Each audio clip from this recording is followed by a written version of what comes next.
There's plenty of synthesizers out there that are clearly underrated or have gotten a bad reputation for whatever reason. So in today's video, we're gonna take a look at 10 underrated synths.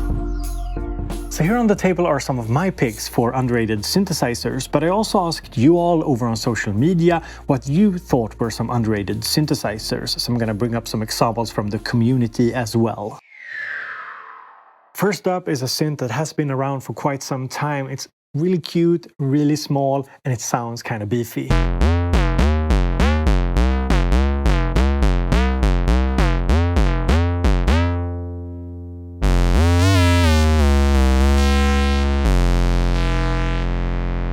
So it's a small one-voice synthesizer ideal for bass sounds and lead sounds. It has a very basic sequencer and this super cute little patch bay.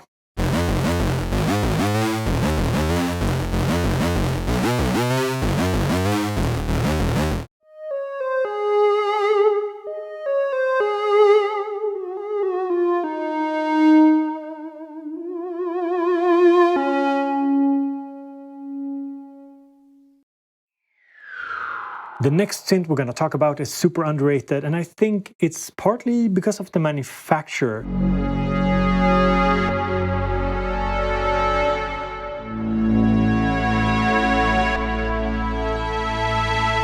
Because when the Korg Prologue came out, it was quickly overshadowed by the much less expensive Korg Minilogue XD, which also sports a really useful sequencer, but it does have its own strengths. For example, this keybed here, which is really nice.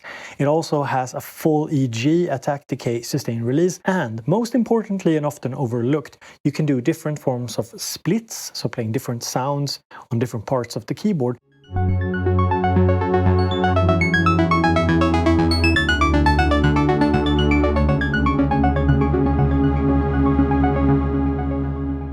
But even more importantly, you can layer sounds. You can basically have two sounds playing on top of each other, which is super nice for sound design.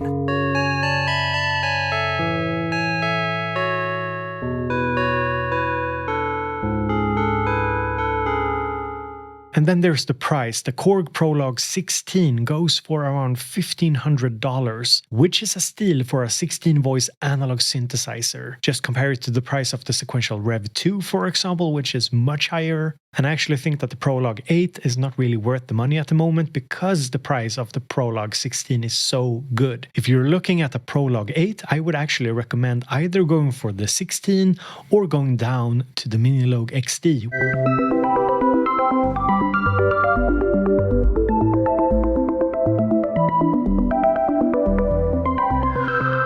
For our next underrated synth, we have the Roland MC-101.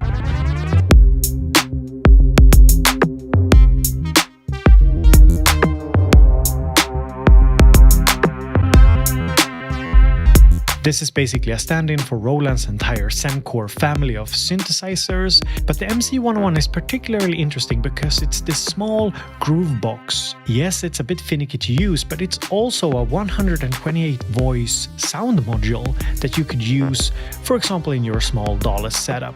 And even though Roland and the Zencore gets a lot of flack online, it does sound really good.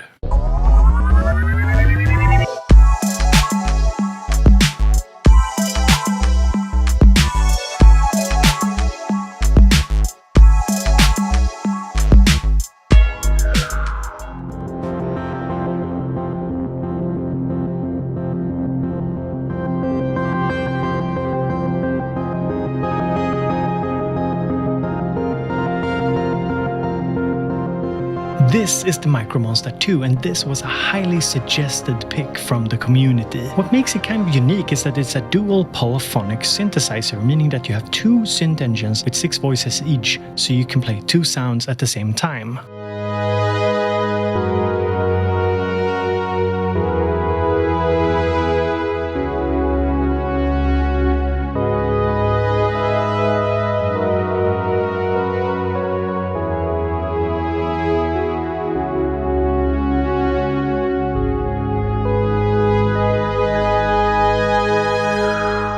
Hello, my name is Jorb, and I love gear.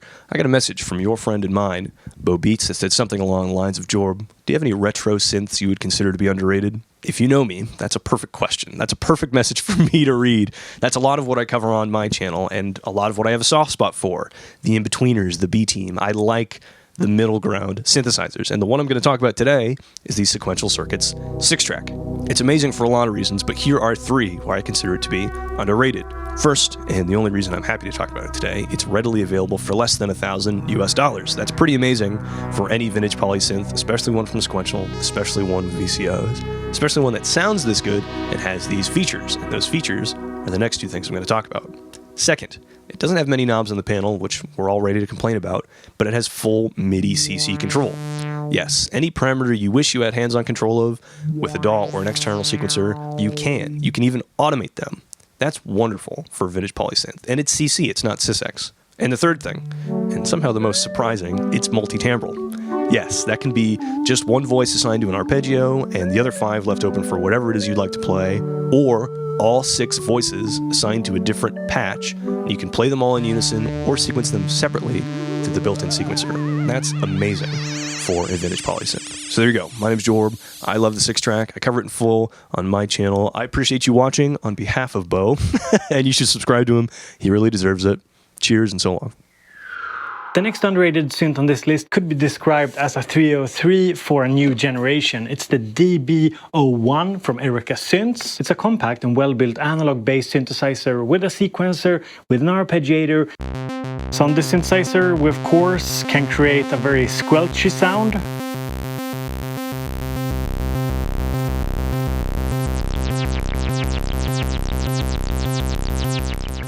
We also have a drive.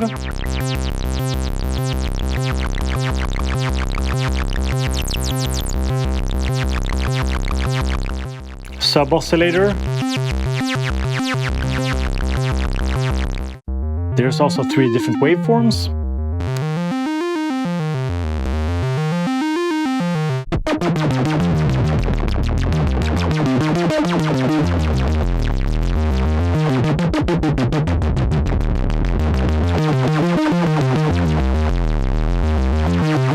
And I also put together a beat, sampling it into the Machina, just putting the beats back in Bobeats. So here we go.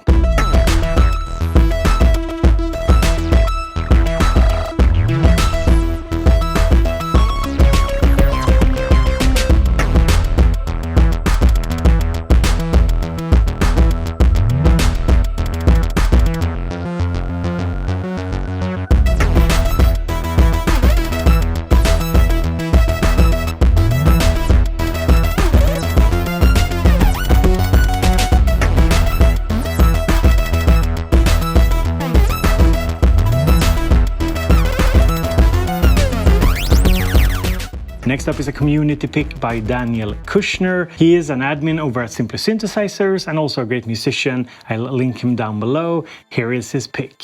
Daniel picked the Radikal Technologies Delta CEPA. I have frankly no idea if I'm pronouncing that right. Is it CEPA? CEPA? I have no idea. It's a paraphonic synthesizer available in URAC module. You can also buy it as a desktop module. It's a bit pricey, but according to people online, it's really interesting. And my educated guess is that the 8 swarm oscillators is the main selling point.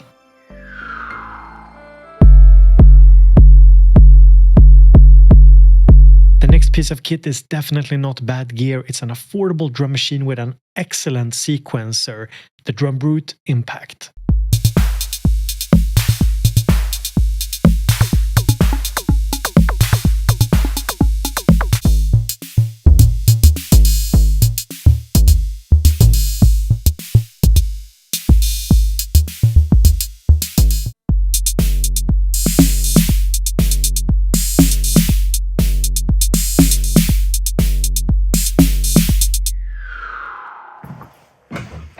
Hello my friends, Mr. Tuna here, and the System 8 is an underrated synthesizer for many reasons. We've got that brilliant green light show going on behind us here.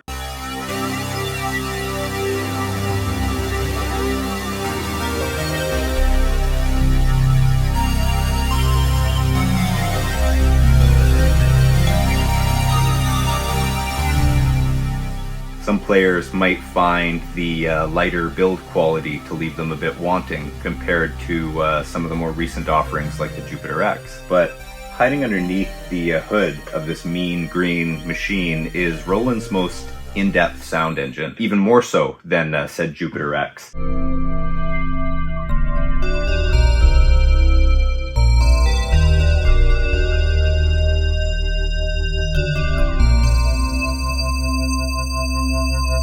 And it's got some really neat features. A very in-depth sequencer for both layers. It's got sideband filters and CV gate control for external gear like the SH-101. It's like having 4 synthesizers in one, where Roland did a lot to market the thing like a VST player. It is a very capable piece of sound design with extras like FM synthesis and combination filters with the Jupiter X and the 106. It's one of the best sounding synths I own, and it's one of the most underrated.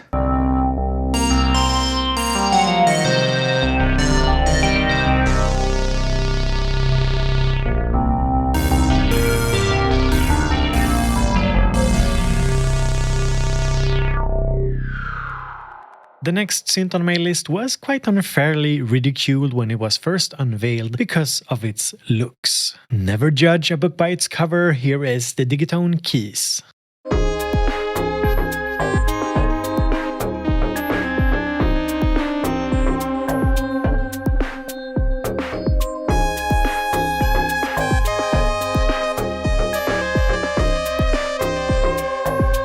I think that groove boxes that combine using a keyboard together with a step sequencer like the analog keys, like the Digitone Keys, is just the best of two worlds. It's a tight integration and it's just very fun to create music on.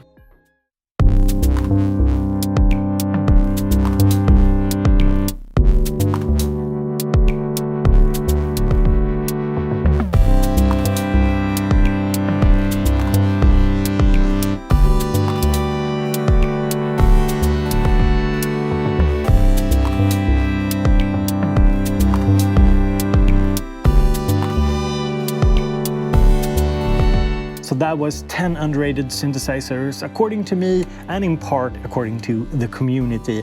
Now, let us know down in the comment section what are some clearly underrated synths according to you. So let us know down in the comments, and as always, have a great day and see you in the next video.